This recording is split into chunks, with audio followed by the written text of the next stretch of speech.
Good afternoon, Madam Toastmaster and fellow Toastmasters. There are a lot of different ways I can start a speech about myself. I can talk about my childhood. I'm from the south side of Chicago, childhood described. Or I can say something shocking, like I'm a 6'3", 230-pound, lifelong vegetarian, and I've actually never tasted seafood or beef. That's actually true. While I consider those things very important parts of who I am, that's not what I want to talk to you about today. I want to talk to you about my two passions.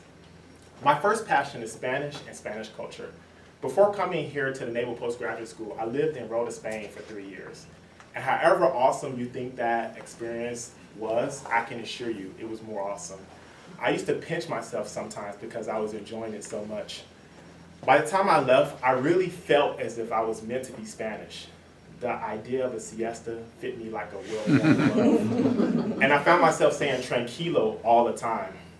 Another thing I could say about living in a foreign country is that just living there alone is not enough to learn the language. I am personal experience of that. I have personal experience in that I don't speak Spanish to the level I want. I do learn the language, or I do continue to study the language even to this day. But no matter how good I get, I will always say that I speak un poquito de español.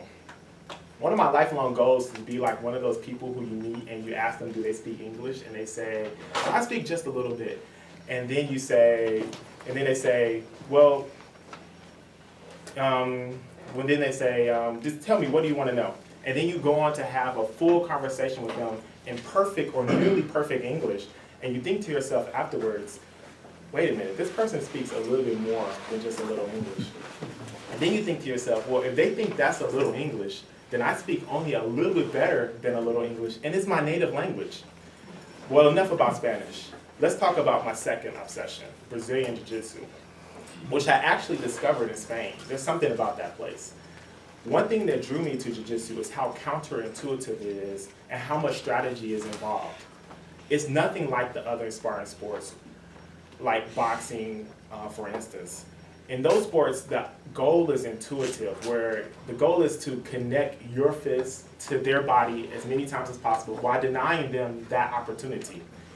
In Jiu-Jitsu, it's counterintuitive. And that's nothing to take away from boxing. It's a lot of strategy involved, and I'm not ready to step in the ring with Floyd Mayweather.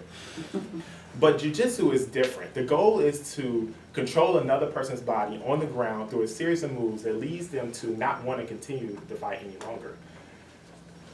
I will never forget during my first roles where I learned that my natural instincts are not correct when it comes to Jiu-Jitsu. I was sparring or rolling with a female who was half my size. Rolling is the civilized term that we use to say a ground fight during training. Well, my natural instincts led my sparring partner to an ascendant position to me with her behind me, her arm around my neck, and me with no choice but to tap and submit the round. This leads me to the second fascinating thing about Jiu-Jitsu. It's essentially a more dynamic version of chess. It is about who can think more steps ahead, counter the other person, and lead them into a waiting trap. I always laugh to myself when I'm rolling with a more skilled opponent and they use my natural tendencies against me and lead me in a path that they want me to go in without fighting my natural tendencies. But usually that path that they're leading me down is not the path that I want to go down. The common theme with both of my passions is that I suck at them. It is very possible, likely even, that I will continue to suck at them for the foreseeable future. They have a saying in Jiu-Jitsu that the best time to start Jiu-Jitsu is now or 10 years ago.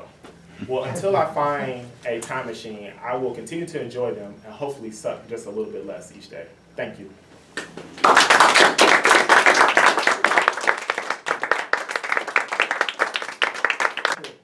It's always a thrill to hear an icebreaker speech, and it was a thrill to hear Jonathan's today. We get a chance to learn about a new member of our club.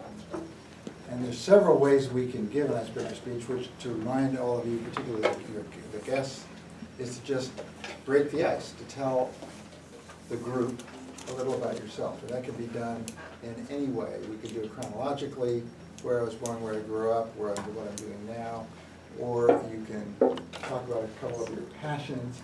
And Jonathan did essentially both very well. I love the way that you said what you weren't going to talk about, but in the process of saying what you weren't going to talk about, you in fact did tell us two very important things about yourself. One, that you're from Chicago, and the other you all remember, because I don't. But you were very ascendant in doing so. Then you moved on to the two special things you wanted to tell us about. The fact you love Spanish, and the fact that you lived in Spain for 3 years, and you were learning Spanish. Estudio mucho español, pero aprendo muy despacio. Paso eso. And then the fact that you like Brazilian Jiu-Jitsu. The things I liked about how you presented this was that you were very confident up here, you had very good eye contact, you had some excellent humor, you looked very comfortable. You did have your speech written out and worked off that, but you did it in a very effective way. Perfectly fine for your icebreaker speech. Some suggestions. I would like to have heard a little bit more about why you like Spanish so much. That didn't come through to me.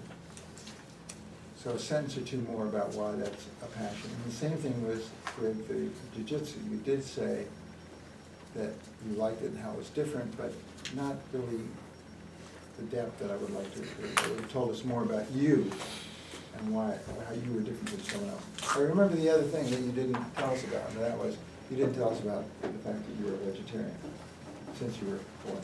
That would have been fascinating, frankly, to hear another sentence or two about.